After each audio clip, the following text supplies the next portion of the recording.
욥기 29장 1절에서 25절. 어린 시절 저는 산 너머에는 무엇이 있을까 하는 호기심이 많았습니다. 어느 날 그 낯선 길을 걷는데 시냇가에 버드나무가 있었죠. 이곳저곳에 구멍이 뚫려 있었습니다. 갑자기 그 한 구멍에서 올빼미가 나와 버드나무 주위를 빙빙 돌며 나릅니다. 멀리 날아가지를 않습니다. 순간 저는 저 버드나무에 뭔가 있는가 생각하고 나무에 올라가 구멍 안을 들여다보니 둥지 안에 올빼미의 알이 있었습니다.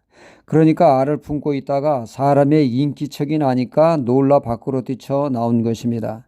알 때문에 멀리 날아가지는 못하고 버드나무 주위를 맴돈 것입니다. 저는 그때 엉뚱한 생각을 했죠.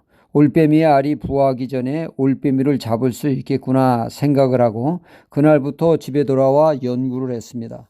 어떻게 하면 올빼미를 잡을 수 있을까? 한날은 잠자리채를 준비하여 버드나무를 살금살금 올라갔는데 어떻게 눈치를 챘는지 도망가 잡지 못했습니다. 그 다음날은 숨소리도 나지 않게 살금살금 기어 올라가 잠자리채로 구멍을 덮쳤더니 이번에는 다른 구멍으로 달아났습니다. 올빼미를 잡기 위해 몇 번을 그곳에 갔는지 모릅니다.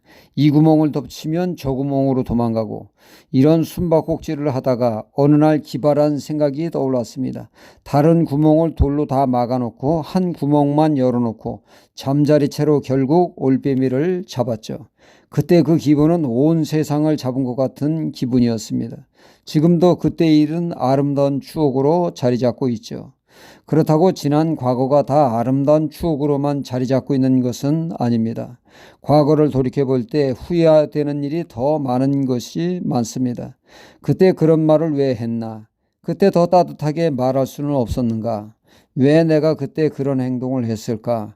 부끄러울 때가 많은 것이 우리네 과거입니다.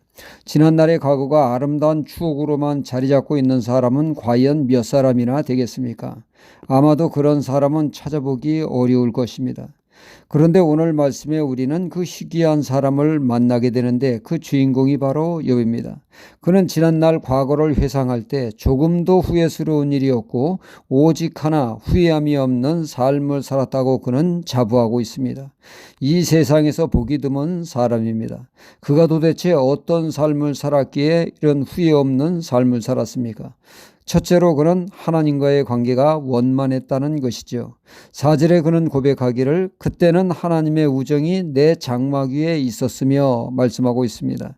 지난날 욥은 하나님과의 우정을 나누는 즉 친밀한 관계를 유지하는 삶을 살았다는 것입니다. 지금은 비록 아무리 하나님을 찾고 부르짖어도 하나님은 동해도 아니 계시고 서해도 아니 계시는 사이지만 과거에는 그렇지 않았다는 것입니다. 하나님과의 친교가 풍성했다는 것이죠. 이는 마치 에녹과 같은 삶을 살았다는 말씀입니다.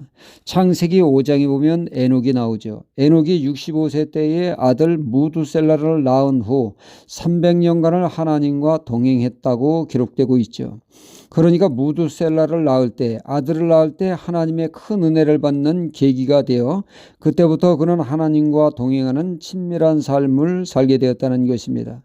하나님과 동행했다라고 하는 그 동행이라고 하는 뜻이 산책하다는 뜻을 가지고 있습니다.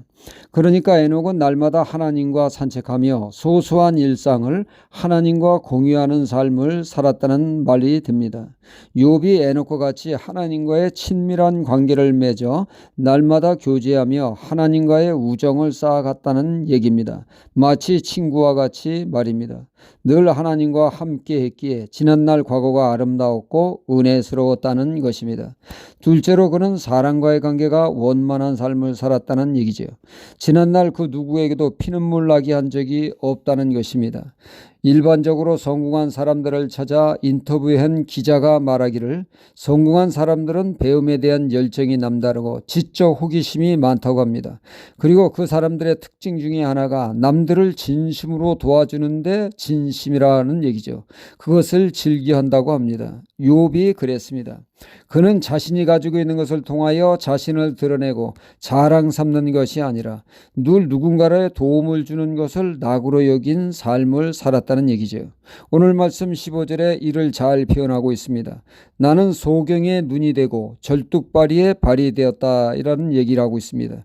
시각장애에게 절실하게 필요한 그의 눈이 되어 주었고 절뚝발이에게 발휘되어 그가 걷는데 도움을 주는 진정한 이웃이 되어 그들의 필요와 도움을 제공하는 삶을 살았기에 인간관계가 후회가 없고 오직 만족함이 있다는 것입니다.